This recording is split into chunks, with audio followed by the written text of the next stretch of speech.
Salut à tous, nous voici une fois de plus pour une nouvelle vidéo. Très content de remarquer que la courbe prend forme et que la chaîne fait son petit chemin, bien que le chemin est encore long, vos abonnements et vos partages faciliteront ce parcours, donc abonnez-vous et partagez et que l'on avance. D'abord, avant d'introduire la vidéo d'aujourd'hui, j'aimerais éclaircir quelques points. Il est très difficile pour nous de nous positionner en tant que spirituels ou croyants. Le but c'est pas de faire des adeptes ni de prêcher ou vous faire croire des choses. Nous restons neutres dans ce que nous faisons, il faut le voir plutôt comme un partage qu'autre chose. Il y a des gens qui croient, tant mieux, ceux qui n'y croient pas, tant mieux aussi, mais l'essentiel c'est de partager ce que nous avons comme info ou théorie, le reste c'est à vous de voir. Partagez et abonnez-vous. Nous venons une fois de plus faire part d'une théorie que beaucoup de spirituels affirment et certaines religions et cultures aussi sont d'accord sur ce point. D'abord, les démons sont connus de tous. Plusieurs définitions autour de ce mot. On dit souvent qu'un démon est un diable, ange déchu qui habite l'enfer et tente les hommes, Satan. D'autres disent que c'est l'esprit d'une personne déjà morte. Bref, ce qui est concordant c'est que le démon c'est pas l'ami de l'homme. Dans plusieurs religions il faut le chasser car il est source de beaucoup de problèmes. Un homme ne peut pas vivre avec un démon car ce dernier va nuire à sa vie, c'est sa fonction principale. Apparemment il est envoyé que pour faire du mal, détruire et rendre difficile la vie de l'homme sur terre. Il peut posséder un homme et le faire faire des choses bizarres. D'où l'expression « tu as les démons », très souvent utilisée envers des gens qui se comportent bizarrement ou qui font les choses terribles. On parle même de crise de démence. Le démon c'est le mal.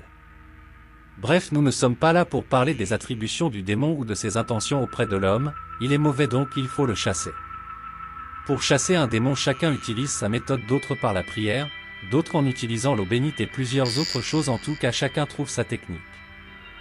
Mais selon la théorie que nous allons évoquer, il existe plusieurs types de démons, et chaque type a un truc qui le fait fuir et technique qui vous permet de le chasser plus facilement. Donc tous les démons ne peuvent pas être chassés de la même manière et pas avec la même technique. Il y a des démons qui n'ont pas peur de la prière, pas peur de l'eau bénite ou encore du feu comme le font certaines religions qui envoient du feu pour chasser ou brûler les démons. Selon cette même théorie qui cite un type de démon spécifique qui nous attaque durant la nuit quand nous dormons, nous sommes affectés par plusieurs petits démons qui envahissent nos mains et nos pieds. Passer la journée avec ces petits démons sur nous peut être source de beaucoup de problèmes durant la journée.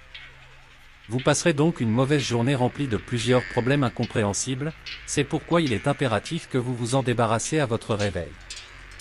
La manière la plus efficace et la plus simple pour vous débarrasser de ces démons c'est de vous laver à votre réveil ou encore lavez-vous les mains et les pieds. Le plus simplement possible. Il n'y a pas de prière à faire ou de rituel, il suffit juste de nettoyer vos mains et vos pieds.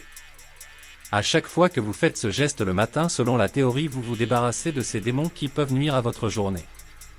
Cela suffira pour vous débarrasser de ces démons, comme quoi la propriété chasse aussi des démons et la théorie parle aussi d'un type démon qui ont pour domicile le dessous des lits et cela aussi vous pouvez vous en débarrasser juste en balayant sous le lit. Comme vous le savez, ceci n'est qu'une théorie et nous osons croire que ceci n'est pas vrai car si c'est vrai, il y a des gens qui dorment avec des démons sous leur lit depuis des décennies. Et d'autres qui se passent des mauvaises journées croyant qu'ils sont maudits alors qu'ils ont été collés par les petits démons de la nuit. Merci d'avoir suivi cette vidéo, continuez à partager et à vous abonner.